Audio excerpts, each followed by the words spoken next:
दिल दहल जाए इस नेवी की हत्या सुनकर।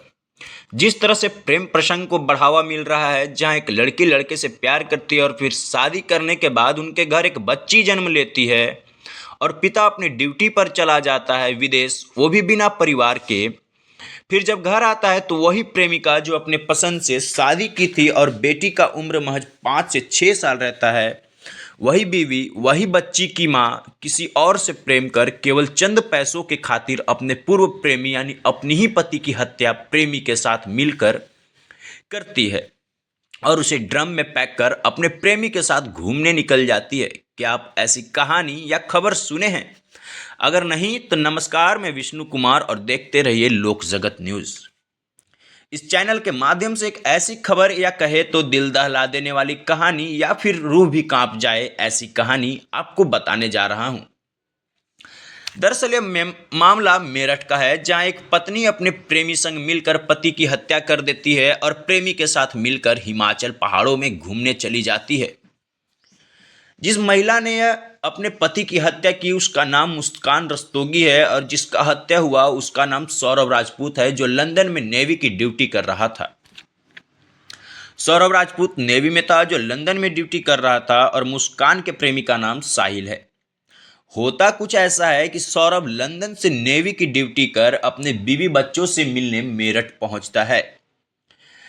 दरअसल सौरभ की बेटी का एग्ज़ाम 3 मार्च को ख़त्म होता है और 4 मार्च को दोनों मिल करके पार्टी करते हैं।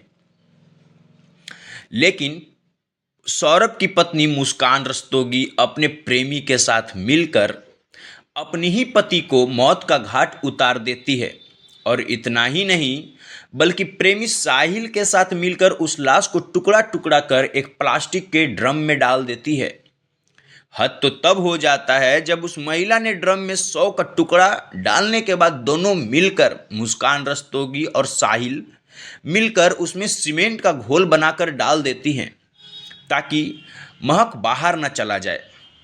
इसके बाद अपने आस पड़ोस में यह कहकर वहां से निकल जाती है कि मैं सौरभ के साथ कहीं बाहर घूमने जा रही हूं। लेकिन वो तो पहले ही सौरभ को मारकर ड्रम में पैक कर चुकी थी और बाहर अपने प्रेमी साहिल के साथ घूमने चली जाती है, और वो भी इधर उधर नहीं बल्कि पहाड़ों में, हिमाचल प्रदेश। मोहल्ले वाले को फिर धीरे धीरे शक होने लगता है। उसके बाद मुस्कान रस्तोगी हिमाचल से लौटकर अपने माता पिता से मिलने घर पहुंचती है और सौरभ के हत्या के बारे में अपनी मां कविता रस्तोगी को सभी क्रियाकलाप को बताती है। जिसके बाद मुस्कान की मां पुलिस को हत्याकांड के बारे में जानकारी देती है। पुलिस मुस्कान रस्तोगी को पकड़कर अपने हिरासत में ले लेती है। आप सोच सकते हैं कि यह ऐसी हत्या है कि एक मां को अपनी ही बेटी को गिरफ्तार कराना पड़ा। आखिर क्यों? हत्यारिन की मां कविता रस्तोगी बताती है कि सौरभ मुस्कान से अंधा प्यार करता था। हमारी बेटी में ही समस्या थी। उसने सौरभ को पहले उसके परिवार से अलग करवा दिया और अब उसकी हत्या कर दी। इसके बाद मुस्कान की मां कविता रस्तोगी से पूछा गया कि वो अपनी बेटी के लिए क्या सजा चाहते हैं, तो कविता रस्तोगी यानी मुस्कान की मां ने नम आंखों से जवाब दिया, उसे फांसी होनी चाहिए, उसने जीने का अधिकार खो दिया है। वहीं फिर मुस्कान की मां से सवाल किया गया कि इस हत्या के पीछे का कारण क्या हो सकता है। तब उन्होंने बताया कि मुस्कान और साहिल ड्रग्स लेते थे। उन्होंने सौरभ को मार डाला क्योंकि वो दोनों का मिलना जुलना बंद करवा देता। अब सवाल यह उठता है कि आखिर मुस्कान क्यों अपने पति की इतने दर्दनाक हत्या की। दरअसल नेवी ऑफिसर सौरभ राजपूत के बैंक अकाउंट में 6 लाख रुपए थे, जिसके मुस्कान रस्तोगी और उसके प्रेमी साहिल दोनों मिलकर उस पैसे को हथियाना चाहते थे, लेकिन ऐसा नहीं हुआ और सौरभ को मौत के घाट उतार दिया गया। मुस्कान और साहिल दोनों इस पैसे को निकालने में नाकामयाब हुए। धन्यवाद।